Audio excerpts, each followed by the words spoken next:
Hey everybody, Lee from PcjunkieMods here. Well, I am back with part 3 to my personal rig. I got it back up and running after a couple mishaps. I had a board go bad, a power supply go bad. So, you know, everybody makes mistakes, right? I blew up a little bit of everything. I think I killed the CPU too.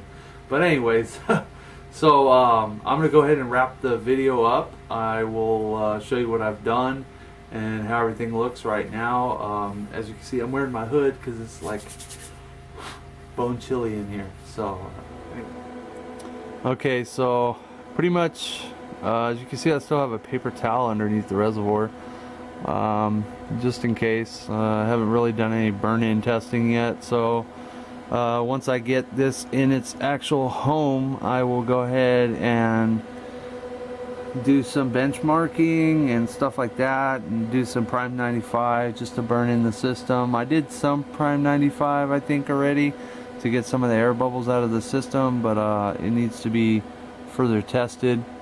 As you can see, all the acrylic is done, even on the other side. I'll get to the other side, but I'll have to cut the video to power on the other system because I only have one power cord coming down right now, and the system's on a rolling cart right now, so I'll have to turn the rolling cart around so I can show you.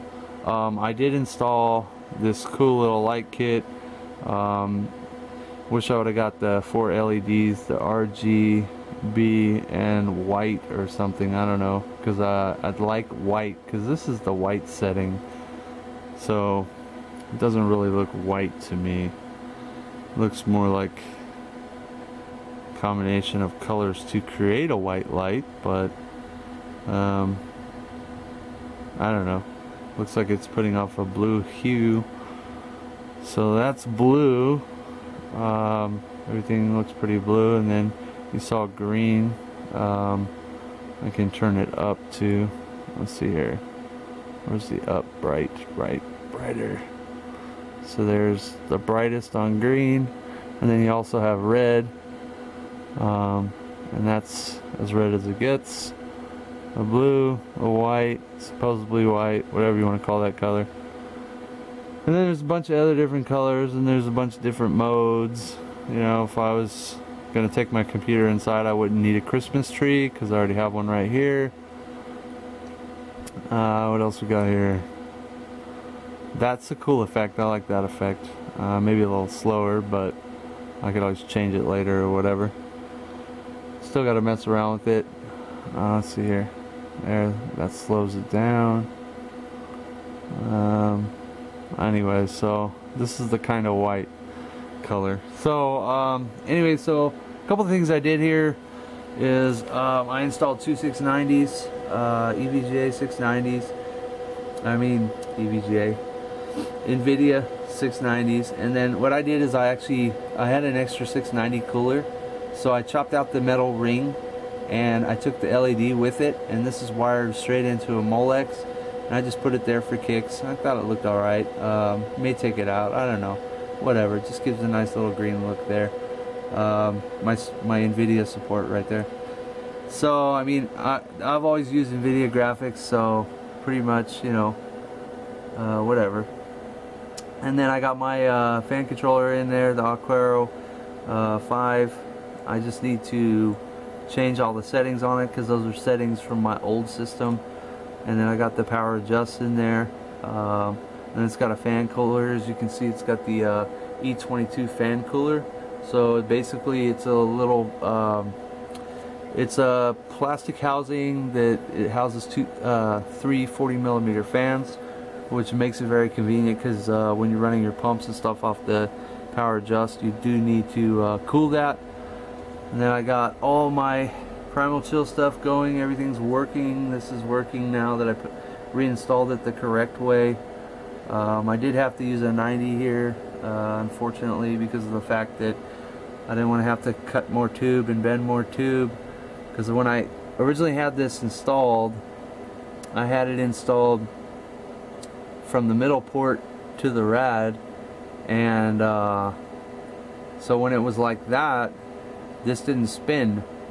So, or I can't remember. No, I had the in. I think I had the in going in the bottom. Anyways, whatever the case may have been, the liquid was hitting directly in the middle of the spinner, so it didn't know which way to spin, so it never spun, and kind of defeats the purpose of having that visual indicator if it doesn't work, right? So, anyways, so everything's up and running. I mean, I'm gonna hopefully play some Battlefield 4 tonight. So basic specs. Also, I did change out the CPU.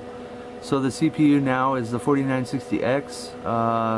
What else we got here? We got the Asus P9X79E WS motherboard, 32 gigs of Dominator Platinum RAM. Like I said, the GTX 690s and quad SLI. What else? So I mean that's, and then there's on the other side there are 5 480 gig Intel 520 series SSDs and a RAID 0 on my RAID card. I have an Adaptec 6805 RAID card down here in the bottom, and that's pretty much it. And then the AX1200 is powering everything. I haven't decided if I'm keeping that power supply in there or not. I was going to originally use a Cooler Master because I work a lot with Cooler Master, but this has been my tried and true power supply. It's been a good power supply. So, and plus I had the white sleeve cables already, so I just stuck that in there to make it, kind of went with the case, kind of blended in real good. As you can see, my wiring for my hard drives on the other side. What else did I do here? So I mean, for the most part, I went over some of the stuff. Like I made this custom 5 1/4 bay rack that I just put in here because I have the controller for the fan controller, the remote, and then I lit up my fans. You can't really see right now, but I lit up my fans by putting an LED strip around them. But for some reason, the other side's not working. So I don't know if one of the wires came loose or something, and I'm not tearing this thing all apart just to fix that. So it's you know, minimal. It's nothing major. It's not going to affect any of my performance. So this is the top section. A little bit of wiring there, but it's a lot cleaner than it was. It was pretty bad before. So let's go around to the front here. And then on the front, you can see my rainbow colors kinda right below my Blu-ray.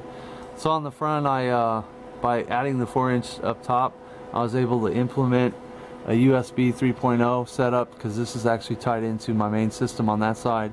And then up here is the boot drive for the secondary, the ITX system.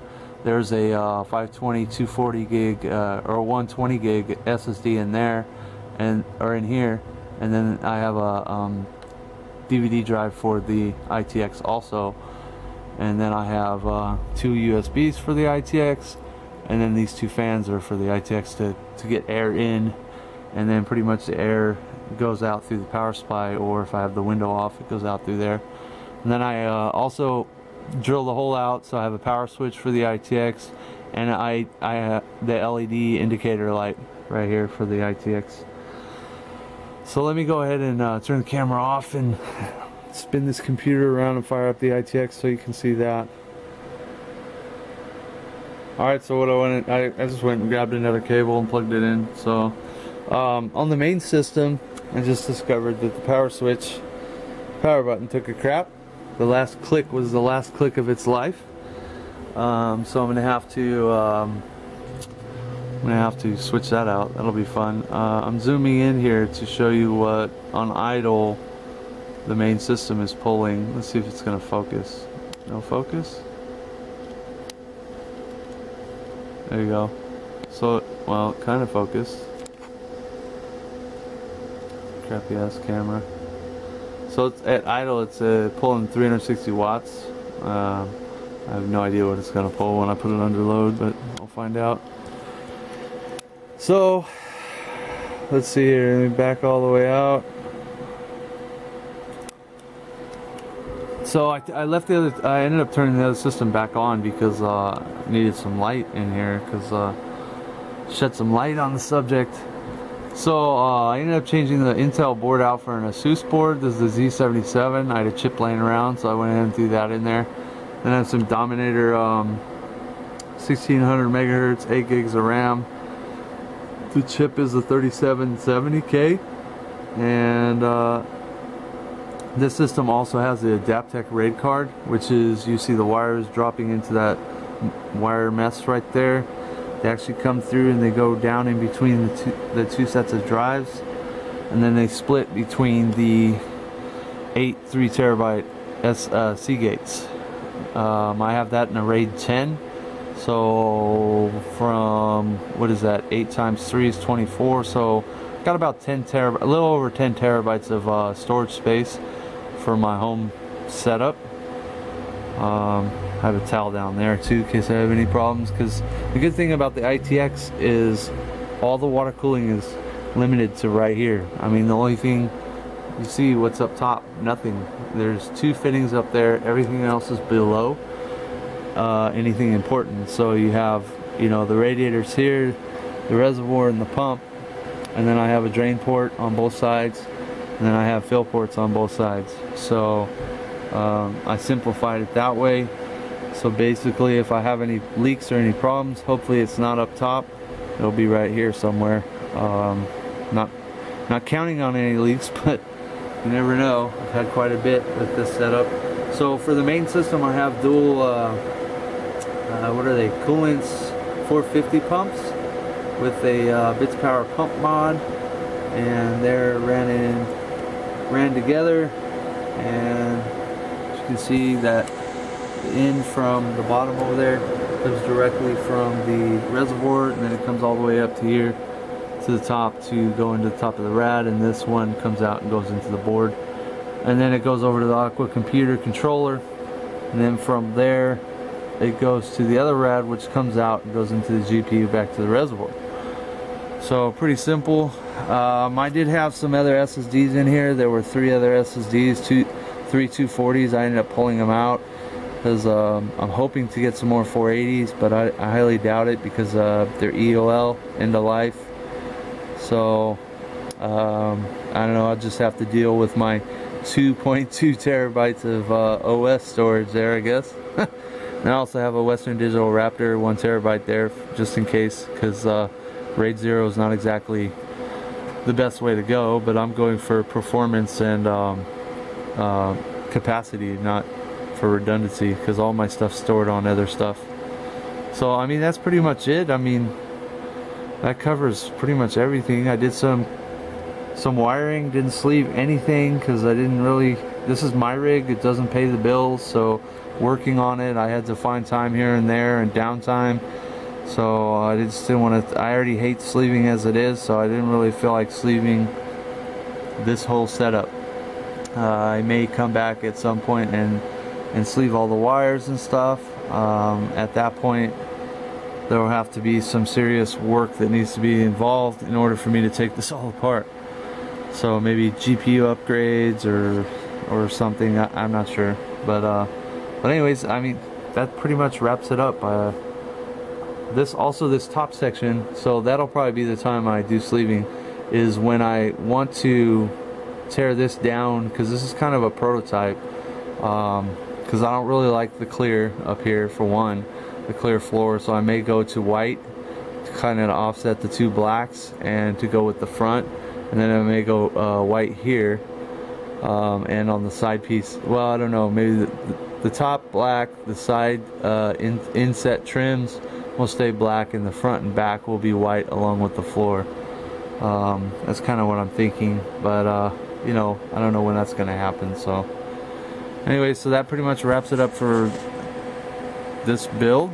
I am working on some other projects right now. There's, as you can see, is a half stacker sitting on my floor that needs to get done ASAP because it's got to go to CES. So that's what I'm going to start on, because I need to start on that like ASAP, because I got 4 Intel builds that are actually at the painter already, and those also have to be done at the end of the month. And I mean, like, the stacker has to be done by the end of December, and so do the 4 Intel builds. and we're already, what's the date today? Today is 12/4, so I'm kind of drawing a blank on that case, what to do to it. I have a couple ideas, so you know, we'll see how it goes. I may get some airbrush work done to it, not quite sure yet, but I don't know, we'll see. But I gotta get it done because you know, Cooler Master's counting on me to get it done. I don't want to disappoint. I've never let them down. I don't want to let them down now. So anyways, thanks for watching my video, and until next time.